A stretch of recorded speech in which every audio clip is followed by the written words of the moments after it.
Olá, pessoas. Bom dia, boa tarde ou boa noite. Eu não sei o horário que vocês estão vendo esse vídeo, mas eu me chamo Professor José e hoje iremos dar continuidade ao nosso conteúdo com a aula de número 2. Nessa aula e nesse primeiro slide, a gente vai ver um pouco sobre os processos de colonização nas Américas. O processo de colonização das Américas ele se inicia em 1492, com a chegada do navegador italiano Cristóvão Colombo, que estava aí em busca de uma nova rota alternativa para o que ele chamava de Índias. Os limites territoriais que dariam origem à América Espanhola, eles começaram a ser traçados 2 anos antes, após a descoberta, em 1494, com a assinatura do Tratado de Tordesilhas. Esse acordo, ele previa a divisão de todos os novos territórios descobertos e que iriam ser descobertos entre o Reino de Portugal e Espanha. Após a conquista, né, o próprio Colombo ele foi nomeado governador dos novos territórios, porém, por uma má gestão, não foi bem sucedido dentro da sua gestão, o que determinou ele a ser destituído em 1500. Em 1517, os exploradores espanhóis determinavam uma guerra contra os muçulmanos na Península Ibérica e voltam-se para ocupar territórios descobertos na América, no que era chamado o Novo Mundo. Os colonos espanhóis eles encontraram materiais preciosos e esses materiais eles passaram a ser a base da economia nas colônias, o que levaria aí o pacto colonial, porque toda a riqueza que era retirada da colônia, ela era enviada para a metrópole. Passando agora, né, para o slide de número 2, a escravidão indígena e africana, a gente vai entender um pouco mais sobre esse processo que foi tão violento para essas pessoas, pois o espírito evangelizador da religião católica também levava os exploradores a querer conseguir novas almas para a igreja. Os indígenas eles eram catequizados e grande parte dessas populações abandonou os seus costumes e os seus ritos religiosos. Outra parte mesclou sua religiosidade, sua religião com o cristianismo, que é o que a gente conhece hoje em dia como sincretismo religioso, que é justamente a junção entre as religiões nativas e africanas com o cristianismo, até mesmo como uma forma de resistência. Mas, em teoria, era proibido escravizar os indígenas. No entanto, na prática, os nativos eles eram capturados de suas comunidades e distribuídos entre os colonizadores para trabalhar nas minas. Essa prática ela existia entre os povos andinos e dava-se o o nome de mitas.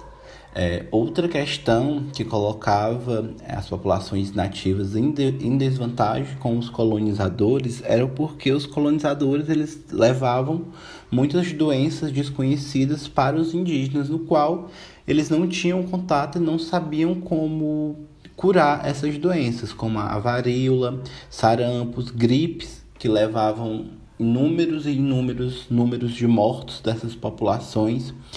E outra questão era que os espanhóis apresentavam infinitas vantagens bélicas, né, na comparação dos povos nativos, e souberam fazer alianças que jogavam uma tribo contra as outras.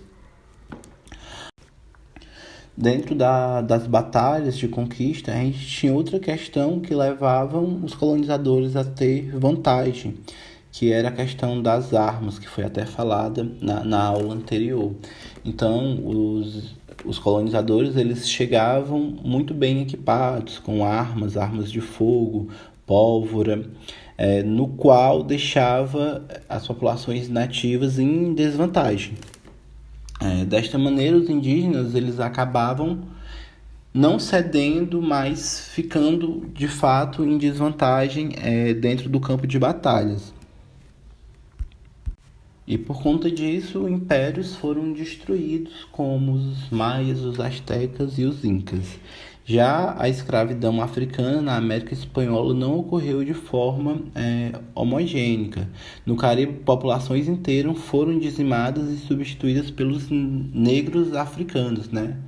Que eram os negros que eram raptados de África para serem escravizados. Entretanto, na América Andina se registra o uso de indígenas e negros africanos, de acordo com a tarefa que eles deveriam desempenhar e o local onde eles iriam trabalhar. Já a sociedade colonial, no qual está presente aqui no slide, ela era moldada através da violência e da mestiçagem. Como eram poucas mulheres nascidas na Espanha morando nas colônias, os homens se uniram-se com os indígenas e houve algumas trocas, né? Alguns casamentos entre a nobreza e indígenas e os oficiais foram realizados com o intuito de fortalecer alianças locais. Por esse motivo, houve a mistura do europeu ao índio e posteriormente ao negro. Essa última em menor proporção do que houve no Brasil. Essa sociedade da América Espanhola, ela era dividida basicamente em três categorias. A primeira, né, que estava ali no topo, que eram os chapetones, eles eram a elite colonial, eles controlavam a colônia, ocupavam os cargos mais altos administrativos. Embaixo, a gente tinha os crioulos, que eram filhos dos espanhóis nascidos na colônia, e eles eram integrados dentro da nobreza, sendo ainda grandes latifundiários. Abaixo a gente tinha os negros e índios, que estavam na base da pirâmide social. Os indígenas se tornaram os marginalizados, mas muitos deles ainda mantinham seus costumes ancestrais. Bom, galera, eu espero que vocês tenham curtido a aula até aqui. Essa aula vai ter continuidade no próximo vídeo, com o professor Anderson ainda. E se vocês tiverem gostado da aula, peço que deixem um gostei aí, compartilhem, para dar um engajamento maior. Até a próxima.